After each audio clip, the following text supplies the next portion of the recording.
Recently, I started playing Gunfire Reborn's early access build on Steam. It was released about 2 months ago and I hadn't heard of it until a friend approached me and showed me what the game had to offer. So after putting a solid chunk of time into the game, did I enjoy it? Is it worth it?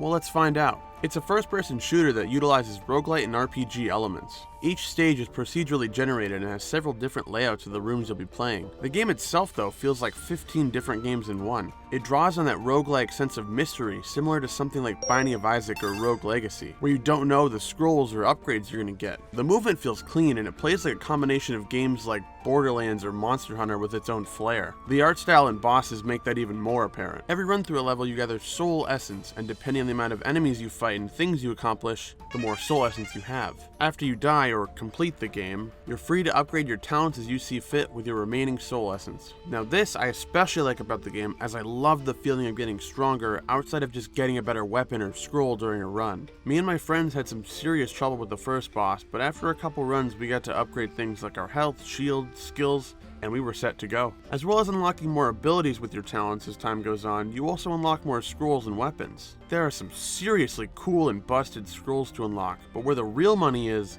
discovering a new weapon. With 30 or so weapons in the game, you're bound to find something that clicks with you and is fun to play. Some of my personal favorites include the Prism, a knife that bounces all around the room and auto reloads, and the Bone Dragon, a giant energy sphere that sucks in all enemies around and explodes. It's also neat that each weapon comes with a buff or hindrance to your movement speed. Where the Prism is a small knife, you can move very quickly, but with a bigger weapon like the Bone Dragon or Tiger Cannon, it's like walking through chunky milk. The weapons add a great sense of variety, making each run feel at least a little bit more different to go through, especially when you find one that has particularly good buffs or inscriptions. Now while like I said, each run does have variety and the rooms are procedurally generated, most of the areas you explore feel incredibly identical. Occasionally you find a new room or something that seems different, but it usually leads you to another room you've already been to. And the environments themselves aren't exactly interesting to look at. The first stage is a dark, dingy blue cave. The second stage is a dusty desert filled with washed out grays, browns, and yellows. And while the third stage is better as it's a pretty interesting seaside fortress, it still suffers from having that same path to follow each run kind of thing. Now don't get me wrong, I understand this is a roguelike game and that's just how these work, but usually I feel the layouts and rooms are way more unique, and here they're mixed up a little bit, but usually they all seem about the same. The enemies you fight you're definitely going to be seeing a lot of, as there isn't a whole ton of differential in them, but I will say I don't have so much of a problem with this because I do actually like the enemies designs a lot, and they mostly feel pretty unique. There's a few enemy designs I think are pretty and enemies themselves that I despise that could suck a fat egg. But still, overall, I think the enemies and bosses you fight are pretty unique and solid. The game also currently only has 2 characters, cat, dog. You'll be forced to use the cat for the first 5 or so hours at least, because only once you reach level 30 will you be able to play as the dog. I don't have a problem with needing to unlock characters, but it was just kind of awkward for me and my friends to have all 4 of us play as the same cat. Really, my main issue is I hope they had some customization options. I'll play as only the cat for the next 100 hours, I don't care, but just let me add some different colors or a special hat or something to differentiate myself from my pals. Gunfire Reborn can be beaten in really only about an hour or 2 currently, as that's the length of time it takes you to make it through a full run to the stage 3 boss. Of course though, chances are you won't beat the run your first time through, as you'll need to unlock the better talents, weapons, and scrolls I mentioned earlier. So while it's really interesting to see what new things you unlock run after run, eventually the areas and identical patterns start to make you feel just a little disappointed.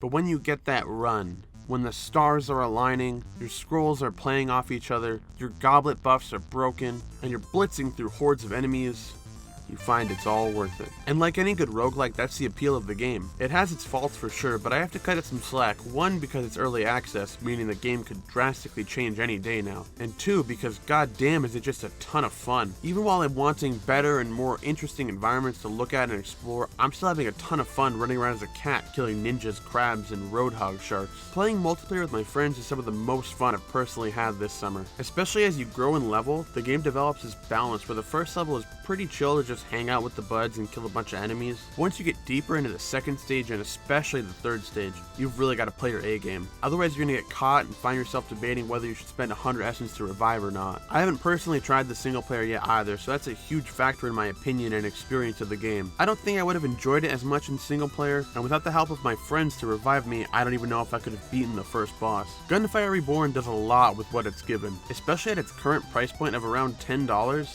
It's not a ton. It's not like a ton of money. The gunplay and weapon options are amazing, and the combinations and builds you can create with your skills are so much fun. Gunfire has a polish to it that makes me forget about the things I don't like and focus on the things that I really like. Overall, I think Kudegra said it best. Big numbers popping up across the screen make my reptile brain tingly. At the end of the day, Gunfire Reborn finds a way to stand out and be genuinely fun even with its issues, and I'm very excited to see what it's like when the full game comes out. Now, if you'll excuse me,